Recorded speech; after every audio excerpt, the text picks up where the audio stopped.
Film Industries, JazzHandz, proudly sponsors Cool Lad, our proud mascots. Good afternoon and welcome to JazzHandz. This is Jordan Tyler Love interviewing one of Flycheese's most very important people, the CEO of Flycheese, Mr. Paul Brown. Hi Jordan, how are you? Not too bad. Good afternoon, Paul. How's it going? Hold on.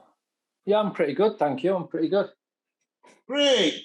Welcome to JazzHandz. It is an honour interviewing the CEO of Flycheese. I'm really honoured to interview you today. So before we start, would you like to introduce yourself to the viewers? Yeah, my name's Paul Brown, and I'm managing director of Flycheese Studio. Great. So yeah, it's going to be 11, maybe 12 questions in total. Do you think we'll have time? Do you think you'll have time for me to ask you all these? Yeah, we'll be fine, I'm sure. It's been a while getting us both linked up, so I've given it appropriate amount of time. Great. Okay, question one. What is your job's title? Well, I'm the managing director of Flycheese Studio. Great. And which projects have you been working on so far? I know you've been working on Little Critters for a long time. Yeah, in terms of commission projects, we don't really have any. We've got Little Critters is now kind of turned more into fan art. So some students are producing fan art. We are doing a project at the moment with, we're currently working on a project for Sheffield Parent Carent Forum, which is a webinar video. And some students have worked on that. So I'm overseeing that project. Cool. And how long have you worked on the project so far? That one's very long, far too long, because there's been a lot of complications. So we've been working on that for possibly 6 months, and it should have been quite a quick project, but sometimes. Wow, since June. Wow. Roughly, yeah, roughly. Well, question number 5. How did you become the CEO of Flycheese?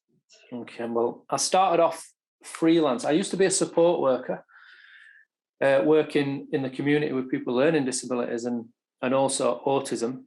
And I'm a self-taught animator. So I taught myself to animate, and then I started teaching some kids in a project called Show Commotion down at the showroom. Wow. And I realised that this was something that was teachable. So I did it freelance for several years while I worked full-time. Mm-hmm. And then we made the jump in 8 years ago to set up a studio. So when I set the studio, I started as a sole trader, which means it's not a business. I'm working as an individual, but then we became a social enterprise, and that's when I became the managing director. Cool. And so here's a little something about me. I've been a self-taught artist since I was about 8 years old. I've been wanting to become an artist ever since I was, 8. And I've been into voice actors since I was about 12 years old. I was 12 at the time. I've been into voice actors since I was, let's just say 2009. I was about 12 years old, and I wanted to know about them a bit more. And I've become like this is why I'm at my own fan club called Film Industries, which is not really a business yet, but hopefully I'll be able to meet one day. I know Joe has told me he's been working on this Creature Comforts parody, which I can't wait to see. And I'm hoping we'll all have projects to show at the next year's showcase. Yeah, well, that's the biggest project, Jordan. Sorry to interrupt if I did, but that's the biggest project that we're working on currently, is trying to get the cinema screening for next year as maybe around Easter. So we're negotiating with cinemas at the moment to try to get a good deal off them and a good screen and stuff. And we're starting to collate students' projects together to work out what things are going to be shown. So, and that's always a massive highlight for students and the studio, all of us as staff as well. Yeah, because last year before the lockdown, we did it at the Light. That's right. We just squeezed it in before lockdown, didn't we?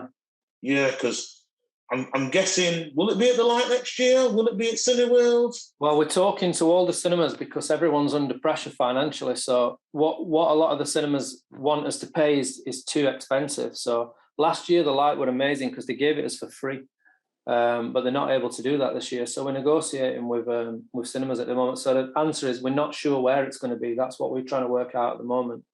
Right. I'll remember that. But, what is the future for Flycheese? You know, do you think you'll have more students in? Do you think we'll be able to expand, you know, to different areas, that sort of thing?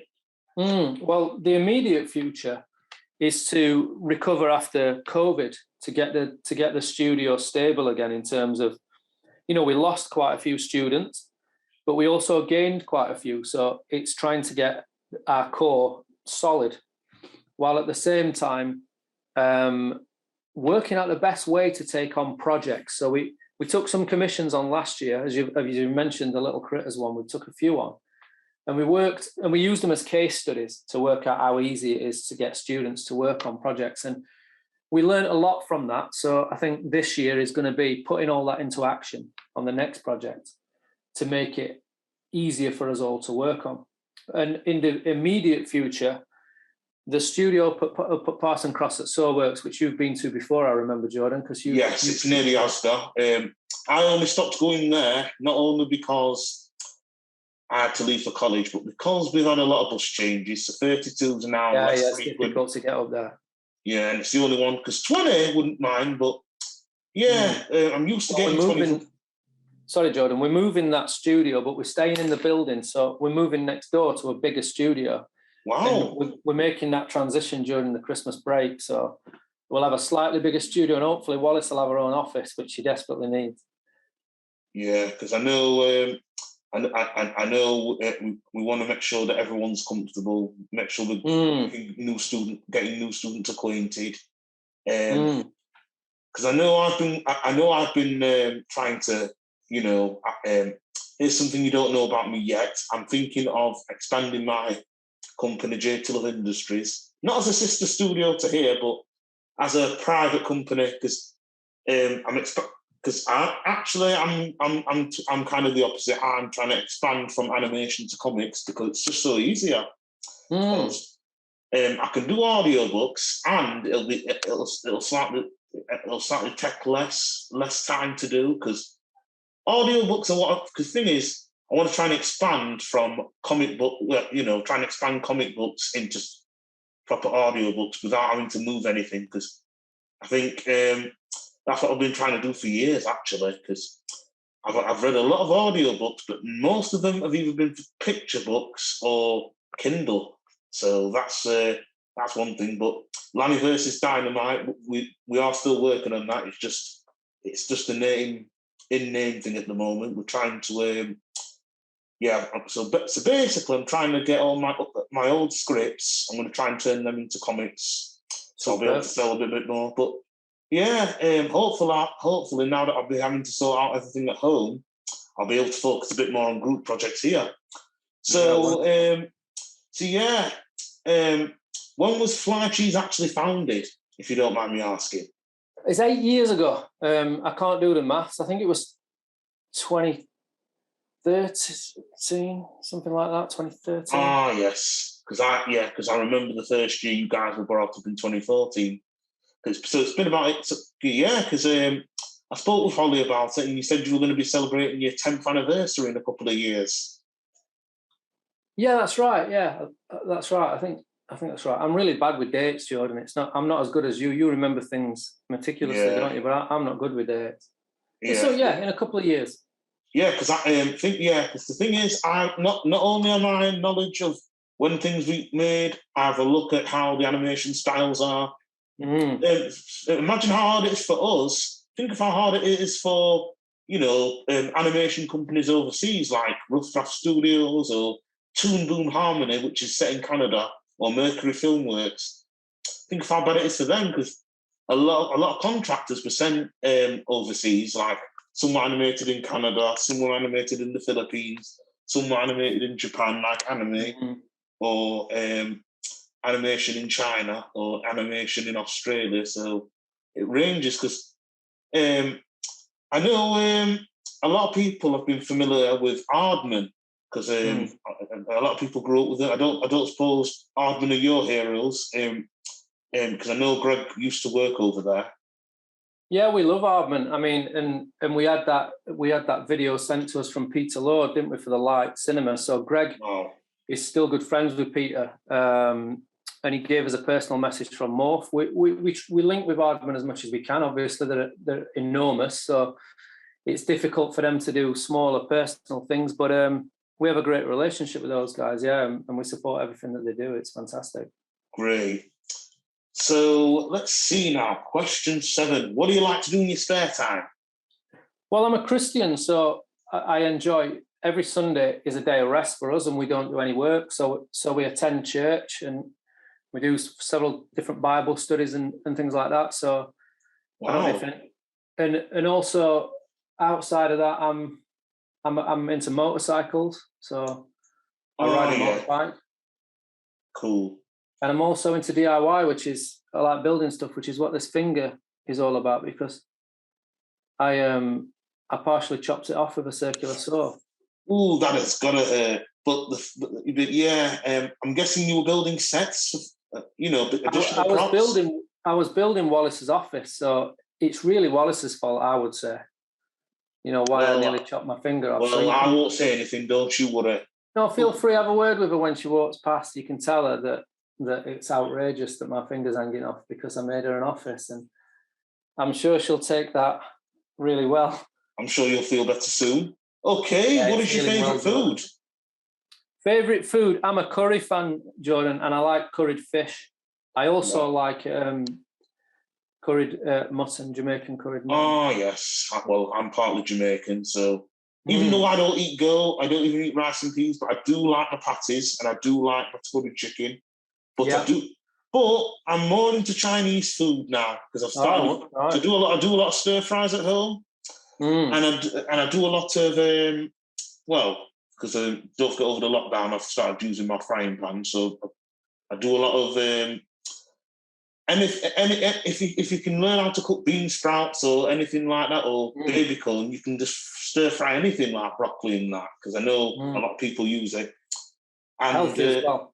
Yeah, because I know a lot of people have enjoyed. They've enjoyed going to I know a lot of people miss going to the cinema. I know a lot of people miss going to their favourite restaurant. That sort of thing. But yeah, how's lockdown been treating you? Have you managed to get back up again? Yeah, I mean the studio just kept going, didn't we? We moved online. The staff were incredible. Students were brilliant. So we had 2 weeks or a week break when lockdown first hit, and then we were straight online, and we've not stopped since. So this is our first break. Since the beginning of the year. So thankfully we've remained open, and everyone's been amazing. Well, you'll be happy to know that every project that I do now, I'm more into blogging now. I've been blogging about my comic. I've been blogging about our future projects. I'm meant to be blogging about our group project that we're doing in January. I need to look into that with Tommy to see if I can blog one Tuesday afternoon after we've completed that session. Because we're meant to be doing an anthology series, me, Josh and Avi, and in addition to my Goldie Chicken project that we're meant to be completing next year. We're hoping to make that for 2023's the closest time. But who's your favourite celebrity? I'm not a big one for celebrities, so this was a hard question for me, Jordan, but I had to pick. I think I'm a boxing fan and I've boxed most of my life, so I would have to say Muhammad Ali is one of my favourite. Cool. Do you like John Cena? Ex-wrestler. I'm not a big wrestling fan, but it's funny, isn't it? I've never got into wrestling. I like Chris Eubank is a former boxer, and his son. Yeah, I've watched him box live. Chris Eubank. I loved him when I was a kid. But Frank Bruno was my idol when I was a kid. Cool. I'm more of a voice actor fan because I've been. Thing is, I haven't watched Total Drama in a while because I've been so busy watching. I've been binge watching. I'm learning how to do impressions of Hank Azaria's voice roles, such as Snake, She needs premium, dude. Premium, dude. How's that? It sounds good. I don't know the character, so Snake. Me. Yeah. I don't watch that kind of stuff, so yeah. But it's lost on me. But it sounded pretty interesting. Yeah. Well, Cool Lad has been inspired not only by Jude Lazowski from 16, voiced by Christian Potenza, but Snape Jailbird and Otto from The Simpsons, and maybe what's that surfer dude called? Pauly Show. That's it. And a bit of Keanu Reeves in there. So Cool. I think I must have to spend too much time running an animation studio because I don't watch a lot of animations anymore. Yeah. Well, because that's what I've been, it took me 2 years to develop this, mascot. So I'm gonna make sure, like how Flycheese. I'm guessing it took you a few months to develop your mascot. What you mean the logo for the company? Yeah. It was a funny one, that, Jordan, because I come up with a name just randomly, really. But then I used to play a game called Forza Motorsports on Xbox, and there was an art section, and there was amazing artists on it. They used to paint on the cars. And I sent a request out and asked if anyone could come up with a logo for the company. Well, it wasn't a company at the time. And this guy drew the logo on top of a Mini and then sent it me as a JPEG, and that's been the logo ever since. Wow. Apart from, I've made it into vector images and stuff like that since then, but it's essentially exactly the same as it's always been. So some random guy made it me, wouldn't take any payment because he supported what we did. He just received some updates about what we do and the students that we teach. And then so basically it was a gift. It was a gift. It was, yeah. Wow. Okay, question number 10. What is your favourite movie? I couldn't answer it. I don't have one. Yeah. I'm going to be controversial for you, Jordan, and just say my brain wouldn't allow me to pick one. That's okay. What's yours? My favourite has to be, if it's a Christmas movie, it would be The Santa Claus. Oh, you're only allowed one. First, one and two. And then, let's see now. My favourite movie would have to be, and this is a classic one. I have a lot of animated movies. My recent one would have to be the Wish Dragon movie. And thing is, that's my favourite recent one. My favourite classic one would be Robin Hood, the Disney one. It would definitely. What's your favourite one of all time, Jordan? If you can only pick one, it would have to be Dumbo. Wonderful! Dumbo's my favourite of all time because I used to love elephants when I was a young lad. I used to love animals. Whenever I don't draw Cool Lad, I mainly draw animals in my comics. Because the thing is, there's a lot of controversy. Because of Pepe Le Pew being banned from animation, I've started doing my own skunk. I didn't know it was banned from animation. Yeah, well, it was recently banned in the Space Jam reboot. So we're working on. So the comics I'm working at home at the minute are Napoleon Bonaparte, which is going to be Cool Lad issue number 2, which I already did, which I've already started production on, and then next year I'm meant to be working on the Skunks superhero. That'll be my first adult-oriented comic because I'll be working on that entirely at home when I sort out my But hopefully, I'm thinking 2023-24 I start selling, but it might be a while yet. So, what are your hobbies? Well, I said before, I like motorbike riding. I'm into building stuff. I do a bit of cycling and that. I like to kind of keep healthy, but that's about it. I don't have a great deal of hobbies. Wow. And what has been your best moment? Best moment ever? Yep. If you had to pick anything in the world, any moment that you've received, it doesn't exactly have to be in your life. It could be at Flashies, it could be in your spare time, it could even be the most one. It doesn't even have to be awkward. It could be any moment you choose it to be. I've got to say, Jordan, it's a difficult one because a lot of things are on a par. You don't want to put one thing above another thing, but I think the day I became a Christian was the biggest moment in my life. It changed everything, and everything good that has happened in my life since then has stemmed from that, which includes getting married, which includes Alfie, and So I would have to say, yeah, becoming a Christian. Okay, so our final extra question, which isn't on the list. What are your Christmas traditions, and what are your plans for this year's Christmas? That's funny, Jordan, because my wife is into Christmas traditions and I get dragged into them. So one Christmas tradition is when we put a tree up, we have to watch a Muppets Christmas Carol. Oh, yeah, my sister loves that. That's one of the next to Home Alone with Macaulay Culkin. That's one of her favourites. So it's a good film, and I enjoy that little tradition. That's all right. It gives me a chance to just spend an hour just sat watching a film. I don't watch enough films. Speaking of Disney Plus, Miracle on 34th Street isn't even on there yet. That's one of Alfie's favourite films, that one. My son. Oh, is Alfie your son? Yeah, I used to love that one when he was younger. Wow. Well, thanks for joining, Paul. It's been, as I've said, it's been a great honour interviewing you. And you flatter me. And I hope to see you. I hope to see you very soon. And good luck with the projects, and good luck with Little Critters, and good luck with anything you guys come up with. I cannot wait to see them at the showcase. And thanks for coming. You take care. It's been a privilege, Jordan. I'm honoured that you chose me for your podcast, and I wish you all the best in all your endeavours. And I hope this podcast does really well for you. Thank you very much, Paul. You take care. All right. See you soon. Thanks, Jordan. Bye. Bye. Bye.